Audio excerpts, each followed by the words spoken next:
tooth.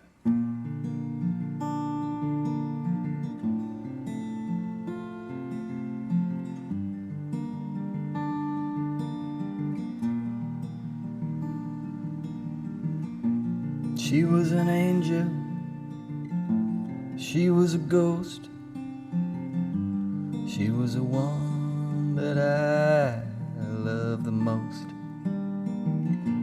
I gave her my best, she gave me her worst. She was a blessing and she was a curse. Do we say goodbye under London skies?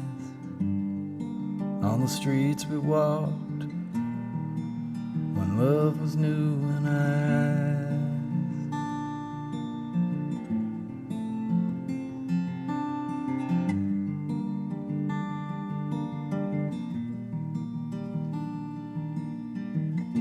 He gave her his heart, she wanted his soul. There was so much they couldn't control, but he can still see her sitting there, blue eyes and strawberry hair.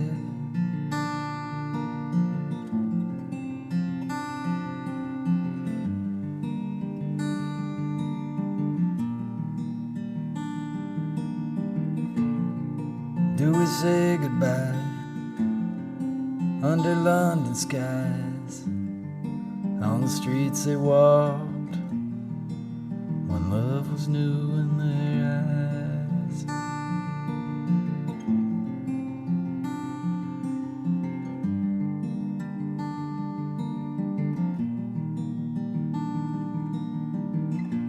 eyes. He learned from birds, she learned from books. He lied with words, she stole with looks. But when they sang together, it all rang true. Remember those days before love was done with you.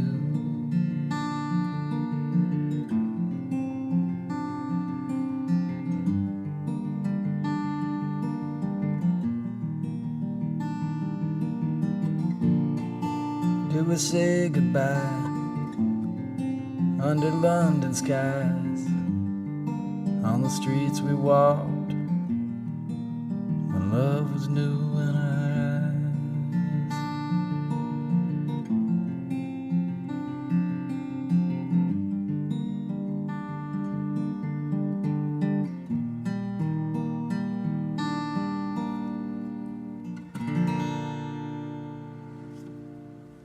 Hey everybody, welcome back to the podcast.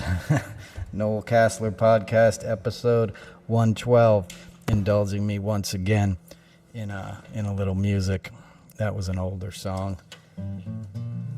You responded kindly last time, so I took the liberty. I kind of remembered part of that. I wrote that when I was on a Crosby, Stills and Nash tour, and they made me go to this dinner that Stills was invited to with kind of royals, and it was in a private home, and there wasn't a place at me at the dinner, so I had to stay upstairs. Like the living quarter area was upstairs, and I didn't mind that at all. I didn't want to be at the dinner, but the guy had a beautiful old Martin guitar, and I picked it up and played it, and that song came out, and I recorded it on my iPhone, and that was probably 2015 or so. So I played it for you. And now I'll shut up and start talking about politics. I hope everybody's staying cool.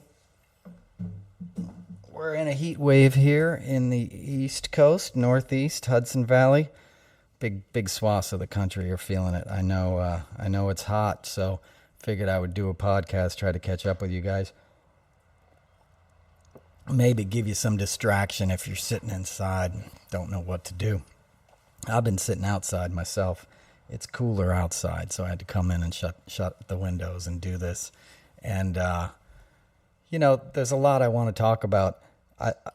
I watched John Oliver's show, and he did a good takedown of Project 2025 and explaining what it's all about. And I think that's a very valuable thing. We've obviously talked about it on this show, and a lot of people are talking about it. And it's perhaps the thing that we need to really focus on as Democrats or as citizens, because what they're trying to do would be the end of life as we know it in this country. It doesn't mean everybody would die overnight. That's not what I'm saying. But our government would stop functioning, and it would cease functioning as something representative of the people, right? Where we elect people, they pass laws, and then those laws are, turned into the policy that our institutions carry out, right? And part of the reason that happens is the people who work in those, the civil servants, the guys who spend their lives becoming experts at one particular thing or another, are not political. They stay when when a new administration comes in, they hire a couple thousand employees of their own that are trying to enact the policy of the president. And then there's all these civic, they're called like Section F or something, employees that stay no matter what, because they're experts at what they're doing. And those are the people I grew up around. My uncle worked for the USDA in Beltsville, Maryland forever.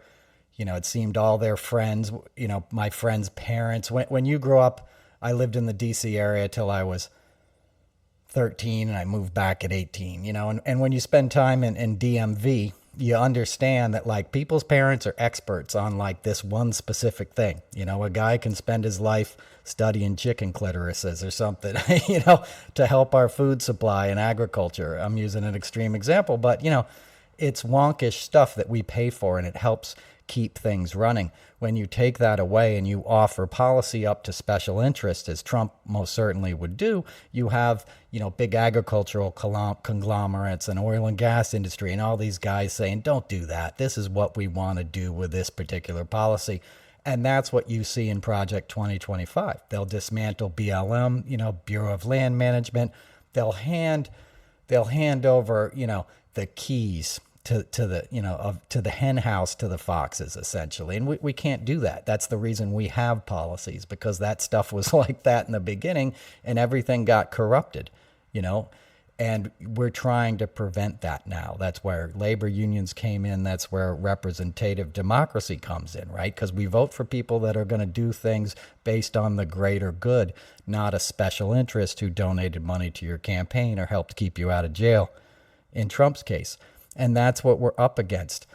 And I don't think people realize how that would affect their daily lives. If they take away, the big ticket items, your Social Security, your Medicare, things that you paid into your whole life, they're not somebody else's to give away. That's your money. That's your right as a citizen.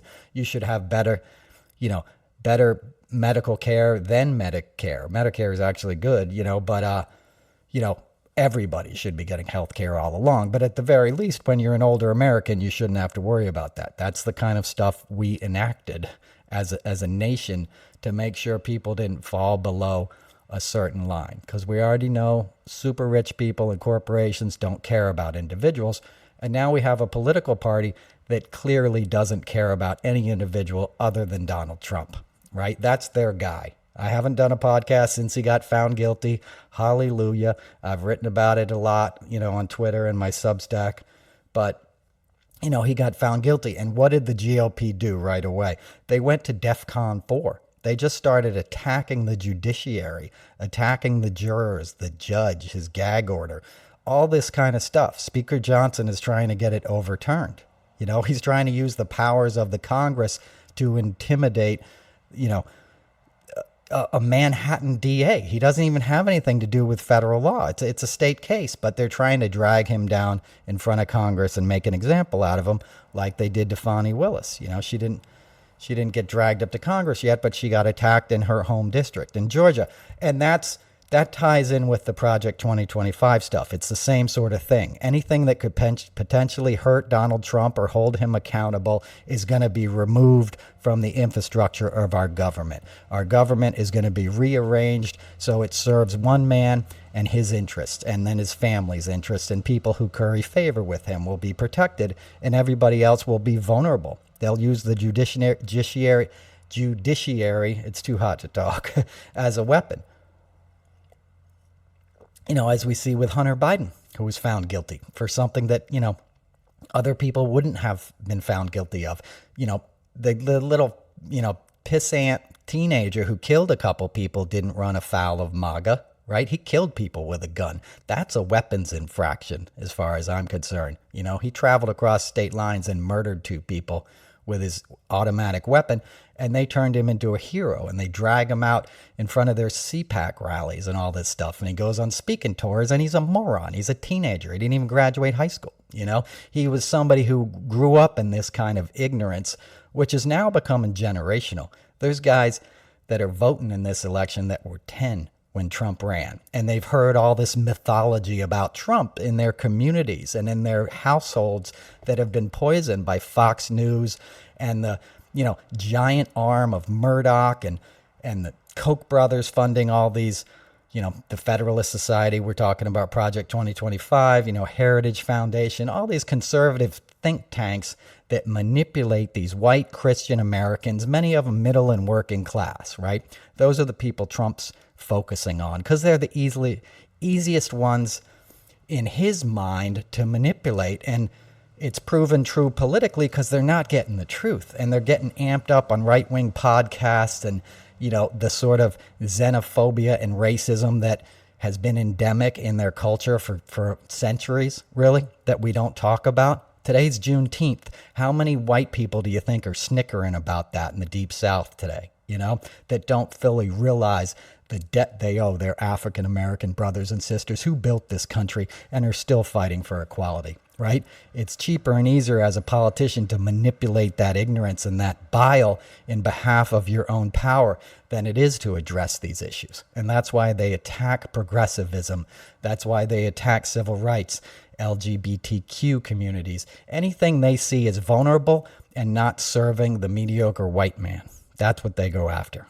And they're going to be enabled in that by law enforcement, right? And they're going to be enabled in that by the bureaucracy this time if they can dismantle it. Last time, Trump didn't know what he was doing, right? Jared didn't know he had to hire his own people. He thought the staff just kind of like held over. Obama's staffers were just going to all be there for Trump's people.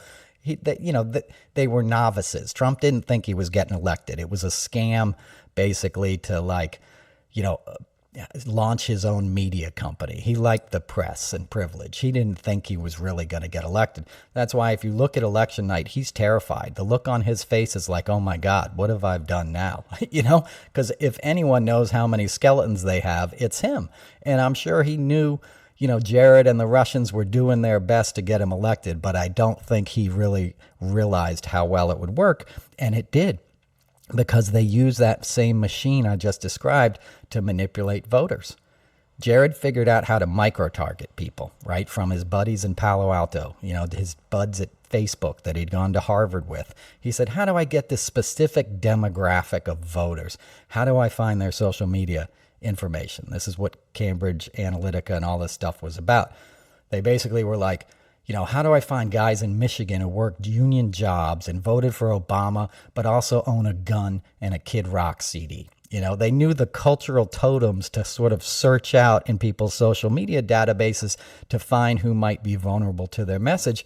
They took that data and they handed it over to the Russians, who inundated these guys with false information and said, Hillary's running a sex ring. They knew the psychological wounds to exploit in many women voters. Suburban women put Trump in office the first time. People don't like to admit that now, but that's how it happened.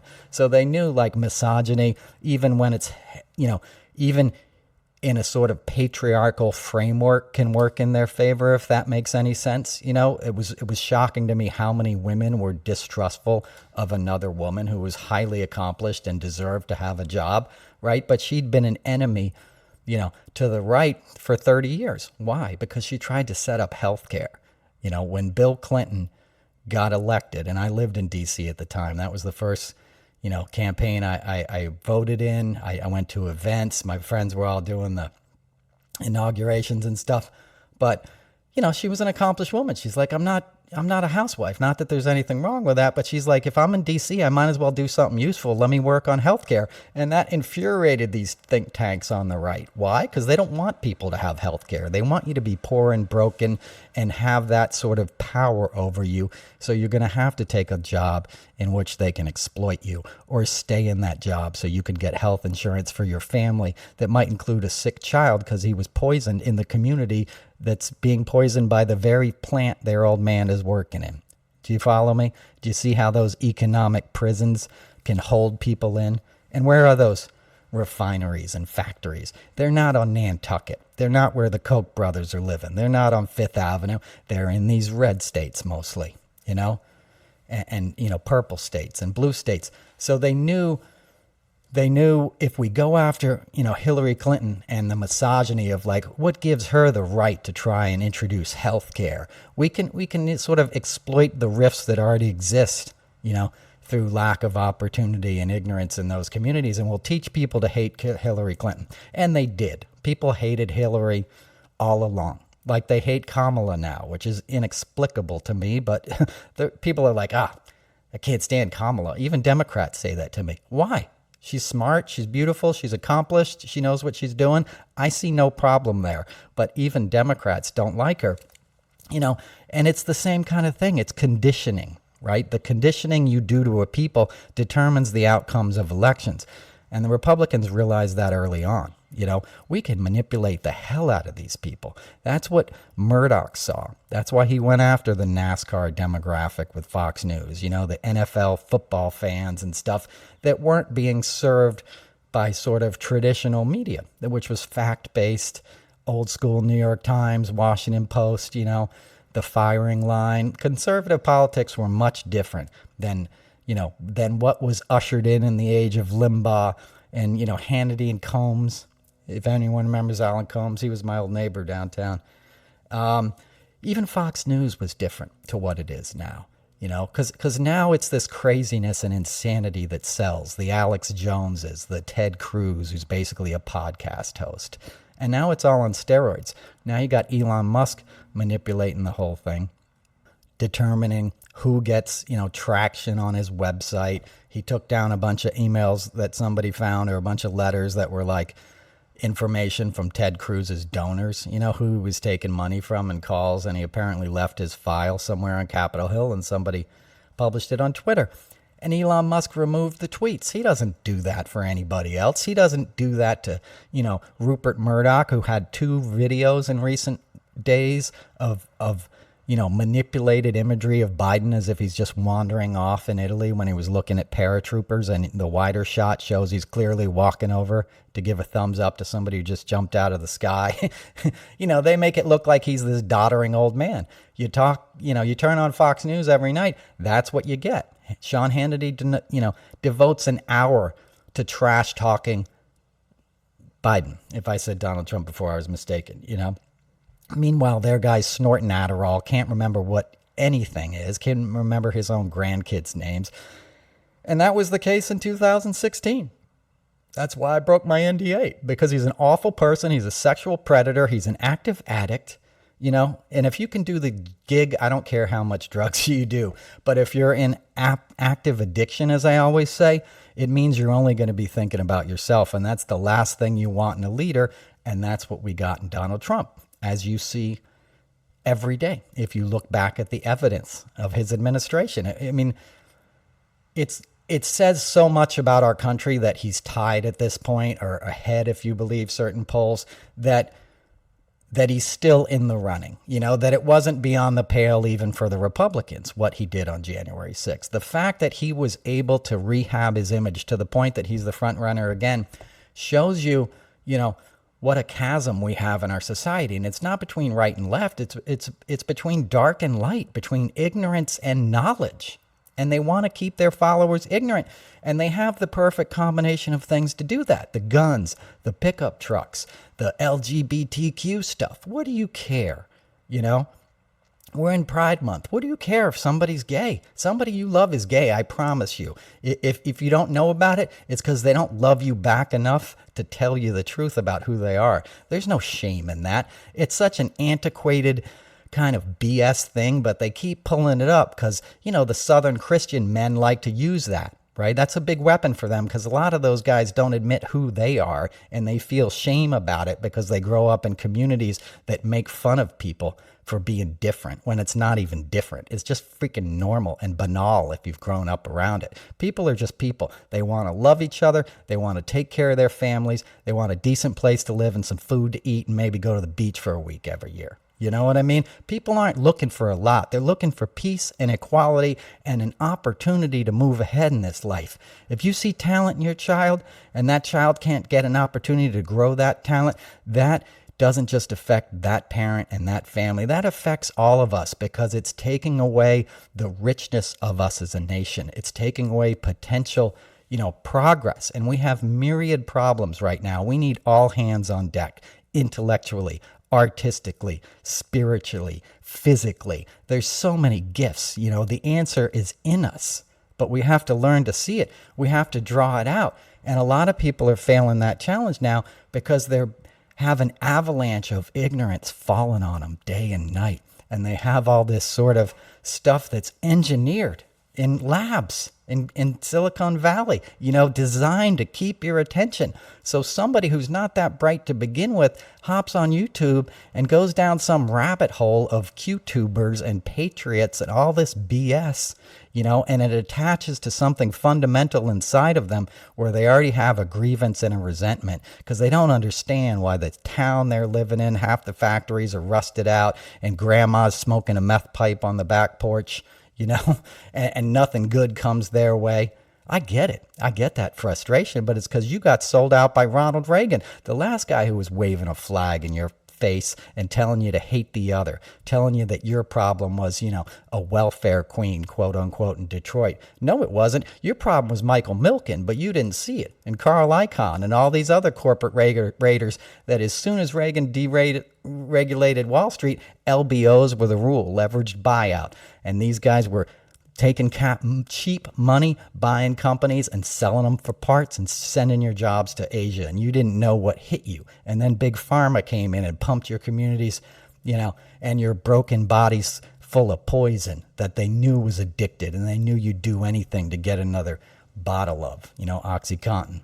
And that's what happened to those communities. And then the Republicans, that are great at vertical integration decide, well, let's back the prison industrial complex because then we could just lock all these people up and that'll bring jobs to our community and I'll run on that. And then that's what happens. And then you're caught in this cycle of despair. And if you don't have people that are willing to come into that community and tell you the hard truth about why you're there, you fall for the con man, the grifter, the guy who comes through and says, your problem is this other guy, and I'm going to return you to glory. And we're going to take that other guy's stuff and we're going to put him on a train and then we're going to live in a glorious future where everybody looks just like us. And that never happens. It's the dream of fools and Nazis and fascists and all these kind of folks that are, rearing their heads all over the globe again, right? It's all over Europe.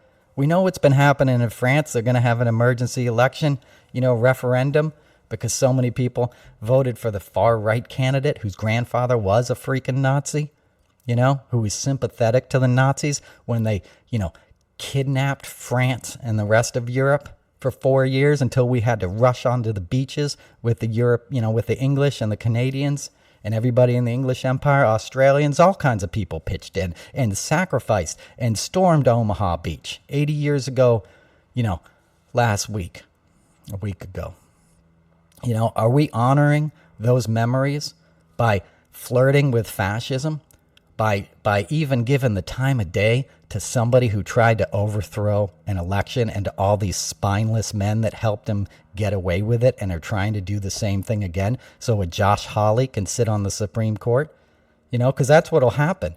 Thomas and Alito will retire on day 2 of a new Trump administration, and they'll ride off to the sunset in their Prevost tour buses, and their private planes, laughing all the way, and they'll put Eileen Cannon on the court, or Josh Hawley, or any of these other scumbags, somebody young who could potentially be on there for 40 years, taking away your Social Security, taking away your Medicaid, taking away your, citizens with disability rights, and all these things that you need. Every time you see a regulation in something, it's because somebody died. People don't just pass like laws out of the blue, out of pure foresight, right? Washington's way too busy for that. Things get passed because somebody went to lobby their congressman or their senator and say, here's a picture of my son or daughter, and they died because of this, and I think we need a law to make sure it doesn't happen again. Help me honor their memory by doing this. That's how we get stuff like that done. By hard work and sacrifice and people given the ultimate, just like on the beaches of Normandy. People have done that in this country that you don't know, that are heroes. They were attacking Fauci, right?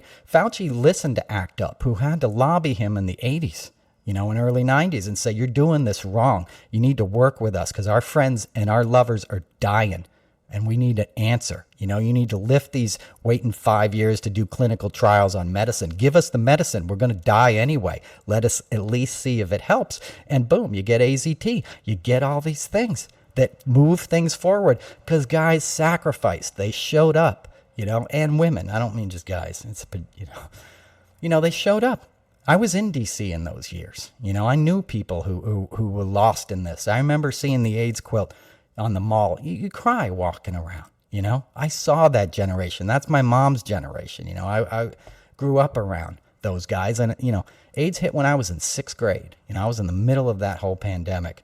And it was awful. And we still have fallout. How many times you watch something now about some brilliant guy, on Broadway or whatever, and the career was cut short because Republicans didn't want to deal with it. Ronald Reagan wanted to pretend it wasn't there because he didn't care about that demographic, and he thought it would hurt him with his supporters to be empathetic towards somebody in the gay community because he was an asshole. He was a racist from the beginning. He was a B-level actor who rose to political power in the late 60s in California as a friend of the NRA, as a conservative, old school, make America great again candidate. That was his tagline in the 80s. Trump stole it like he steals everything else, Same ignorance, different year, different branding, same thing. So those regulations, they came in spite of a certain part of our government. And that part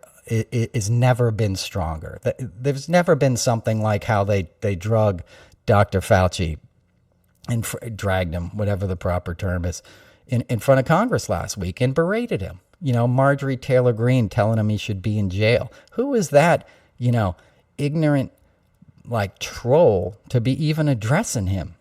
Fauci went to Regis High School in New York City. It's a smart Jesuit school that you get in there on merit, okay? It's not something where your parents just had a bunch of money. You have to be pretty smart. He was captain of the basketball team, and he's 5'6", and as a short guy, big props, He's a hero, He helped us get through 2020. If we didn't have that vaccine, we would have lost a million other people, And we wouldn't have gone back to normal, the concerts and going to the mall and all this stuff. The fact that he's getting punished, that the judge is getting punished, that anybody who stands up to Trump gets punished, and that's become precedent is what you don't want to get numb to. Because if they do get reelected, Project 2025 will make that law. And your friends and neighbors who you even think are probably cool will become cowards, and they'll go along with the party line because that's what people always do. Not everybody. There'll be a resistance, but people get quiet real quick. They worry about their own interests, especially people that aren't accustomed to that sort of thing because we've been sort of rolling along asleep, thinking we're the greatest democracy in the world and this could never happen to us. It happens to a lot of places. Empires fall and they crumble, and they do so because they get infected and rusted from within, and Trump and Putin who's manipulating Trump, they use Americans' greed against them, like jujitsu. And that's what Trump does. He appeals to people's greed. That's what the infrastructure is in the right wing, because they're making money off it. I saw a clip of Kimberly Guilfoyle on her podcast interviewing Russ Vought, who's the architect of Project 2025. I wrote a Substack about it recently. If you don't subscribe to Noel's Notes on Substack, that's like the gist of what I do these days. So please check it out. But I wrote about that guy. He's from Trumbull, Connecticut, which tells you all you need to know about him. To begin with, But, these guys want to take over the country. They're mean, spirited, mediocre white men, and they see a godhead in Trump. They see the idiot whisperer, and they know they can do anything they want on his coattails. And a lot of these guys want to do really bad things. Anybody who starts talking about rounding people up and deporting them, and the leader that they're making that talk for addresses other Americans as vermin, that's bad news. That's not what we fought for in foreign wars. That's not what we're immune of in our own racist past that most people don't want to look at. And it's not really as much of the past as we'd like to think it is, when we do live in comfort and privilege. There's a lot of work to be done, and Trump is stealing that progress from us, and they want to make it reality forever. Everything serves Trump, and he hands it off to Don Jr., and Ivanka and Jared. And it'll be too late to do anything about it. The good news is now it's not too late, but we got to focus on the right thing. And we have to understand what we're up against. Social media and all this stuff is a comfortable way to spend some time, but they could turn it off in a minute. I'm very nervous about Twitter around the election because Elon's already showed himself to be in cahoots with Trump. He got on his private jet and flew to Mar-a-Lago to kiss Trump's ass, or to Palm Beach, He took down those, emails I talked about with Ted Cruz. He's doing all he can to manipulate Twitter and to make people feel like they have a voice, but really he can turn it off in a minute. And that scares me because we've already seen the outsized role that social media played in the 2016 election. By 2020, it got away from him because we were locked down. Everybody was on Twitter. There was this sort of burgeoning left influencer group that seemed very organic and helpful at the time, and has since moved into, kind of money-making operations where people aren't making as many videos. It's more like, watch my YouTube stuff, because there's money involved now, and that changes everything. This is not altruism, a lot of what you see in political, discourse. It's about people trying to build their own brands, and that's greed. That's, once again, something that can be used against you. Yeah, let them keep talking. Let them thinking they're making a difference, and I'll turn it off 3 weeks before the election, And then what are they going to do? And then Trump seizes power because he's going to say that he won that night, and he's going to say it early, and there's going to be some stuff happening. And I don't know exactly what that is, but I know Flynn and those guys are working for it now. And that's what I wrote about on my Substack when I saw these guys training in Florida. They're probably doing that all over the country, or at least in enough key areas that they can create some sort of false flag, chaos kind of thing. I don't want to use false flag because that's a term of the right, but you know what I mean? There'll be some crazy thing that pops off, and they'll try to blame it on Antifa or the Democrats, and they'll say, we got to lock it down. They're trying to steal the election. Take to the streets, great patriots, And then everybody in your neighborhood who's a Trump guy is going to be out in their giant pickup trucks, with their flags and their guns, and he's going to declare martial law, whatever he's going to try to do. It's going to be nutty. It's going to be 10 times worse than January 6th because there's no safeguards. He's not being held accountable for that. He's corrupted the judge in Florida, Aileen Cannon, enough that she stalled his case. The Supreme Court did him the ultimate favor by still dragging it out. Their decision still hasn't been delivered. They could have not heard the case back in February when it had already been cert, or whatever the proper legal term is in D.C. in the district. It was already fine. There was no reason they had to get involved. They did. And then they said, but we won't tell you our answer until the end of June. So you can expect that either on Thursday, Friday, or next week, So he's not getting held, accountable for what he did on January 6th. What's to keep him from doing it again? The guys who helped him have all been pardoned and they're out of jail, except for Bannon, who's going to serve 4 months, and Danbury, which isn't far from me, and it's next to Trumbull, so his buddy Patrick Vogt can come and see him. Danbury's also where Trump, his helicopter pilot got sent after he got busted flying a bunch of kilos up to Ohio, and then they somehow miraculously moved his trial to Trump's sister's courtroom in North Jersey, Marianne Barry Trump, or Trump Barry, and she recused because her husband had also been on cocaine airlines, but she picked the guy who heard the case, and he read a letter aloud that Trump had written in court about what a great guy Joseph Weisselbaum was, his helicopter pilot, who had been smuggling cocaine to Ohio and North Carolina and all these places. And the guy got a slap on the wrist. He got 4 months or 13 months in Danbury, which in the 80s for drug trafficking was a slap on the wrist. We were sending black guys 3 strikes, you're out to prison, for a bag of fucking pot. Okay, let alone crack and stuff. And this guy's got kilos. But that's how the CIA was making money. So, it was a different, thing. And then he got out of prison and he bought a condo in Trump Tower and he went back into business, right? Because Trump said, I got you, dude. Don't spill the beans on me and I'll take care of you. And that's what he did. And that's what he's doing now, right? There was a story recently how like a lot of the witnesses who work for him who've been subpoenaed have all gotten raises, and they've all gotten these bonuses and these perks because he wants them to play nice, be a good warrior, and I'll take care of you. Peter Navarro sitting in prison down in Miami. That's the way it works. He's not a wannabe mob boss. He's a mob boss. He knows how it works. It's thugs. There's guys who keep their mouth shut and they get rewarded. You don't keep your mouth shut, you testify, we harass you. We come after your family. We make your life hell. And that's what they're doing now. That's what we see over and over. They're attacking these juries and judges, And it's, sadly just a matter of time until somebody gets hurt. We've already seen during his administration, judges attacked, FBI agents targeted.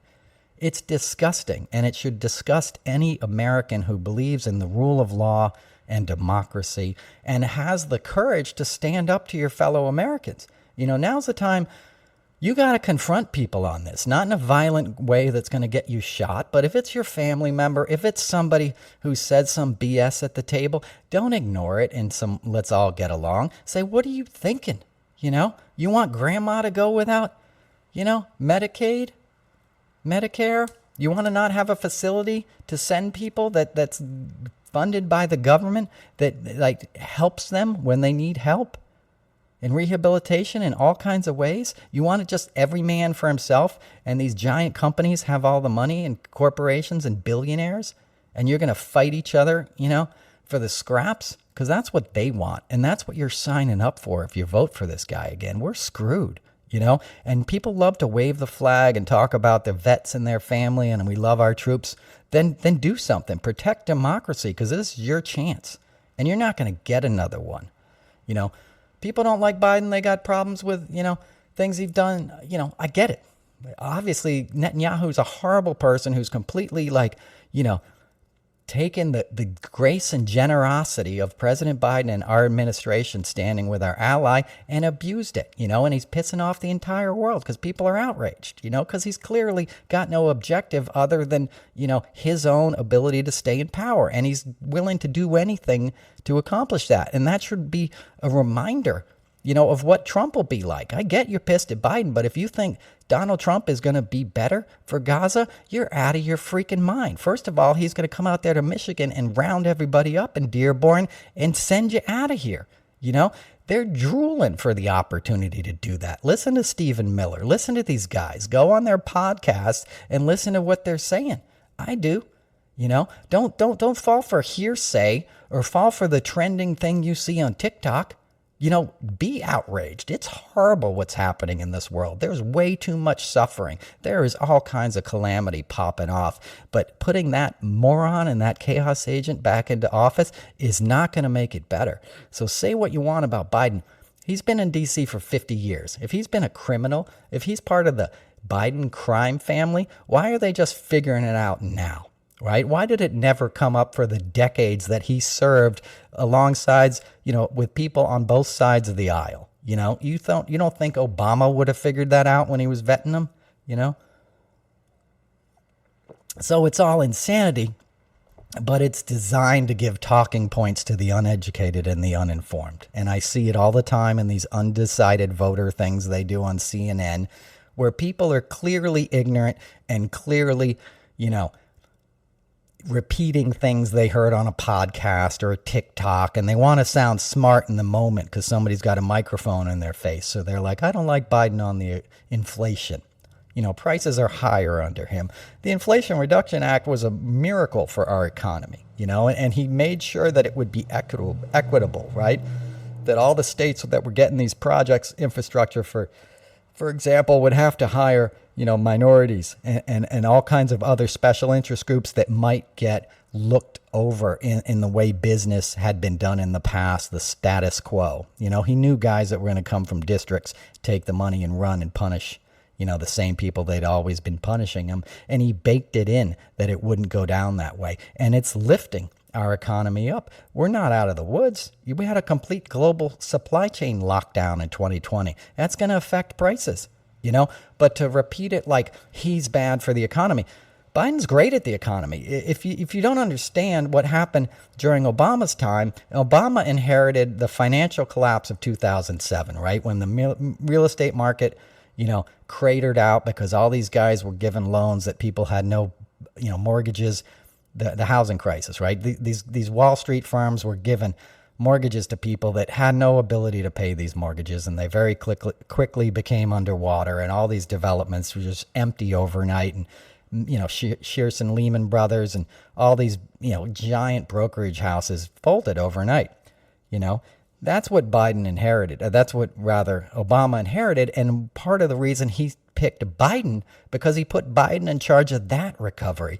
And it worked, but it takes a while to kick in. So a lot of those metrics came due under Trump's administration. So Trump was benefiting from things Biden had done as a vice president, taking credit for it now, and now they're shifting the stuff that was Trump's fault onto Biden. Which for me, for my personality, I'd be like, fuck all of y'all. I'm out of here. Like, I can't take it anymore. But he takes it and still shows up to work. He's I don't know the word, it's too hot to think of the word. It starts with a P, but he's, he was the man for the moment. Yeah. In a perfect world, would he be 40 years younger? He would, but he's not. And right now he's the only choice you got, And the whole thing of like, I see a lot of young people trending like, well, this lesser of two evils, Biden's not evil. You're calling him Genocide Joe. You're talking out of your ass. I understand your feelings about what's happening, but any American president would have supported Israel after October 7th. People don't even take into consideration the strategic interests that the U.S. has in Israel. Do we need a two-state solution? Absolutely. Do we need to stop bombs falling on women and children? Absolutely.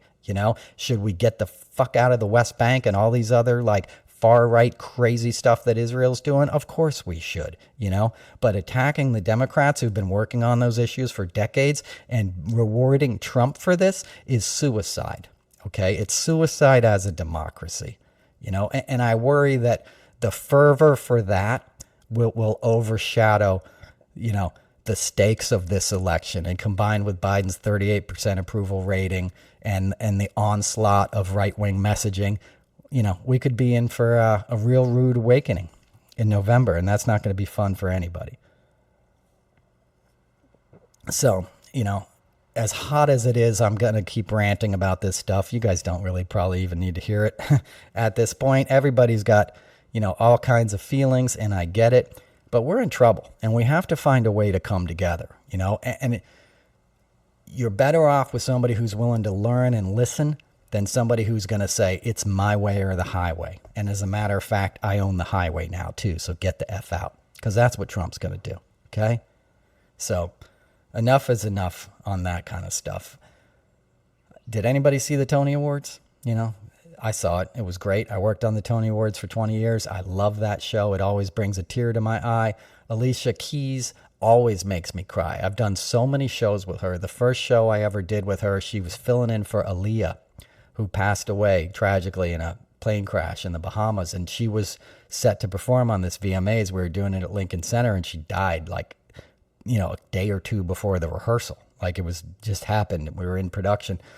And Alicia Keys had sort of been a protege of Clive Davis, and somebody's like, call up this Alicia Keys girl, And nobody had heard of her. She was like 16 or something.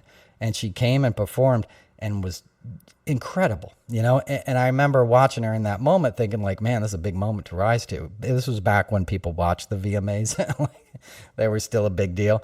And she killed it, And I've done all-star games with her and all this kind of stuff over the years and little corporate benefits. It'll be like a polo match on Governor's Island or something, and she'll be, picking up a check and playing 3 songs where most people would phone it in, and you always feel it. There's something about her. So that was a great opening. I liked that it was designed sort of for a younger audience, and that it like sort of celebrated and inspired people towards Broadway and the performing arts, because, it's so important. And that one guy who won for Stereophonic, which I'm hoping to see, I will see, my kind of thing.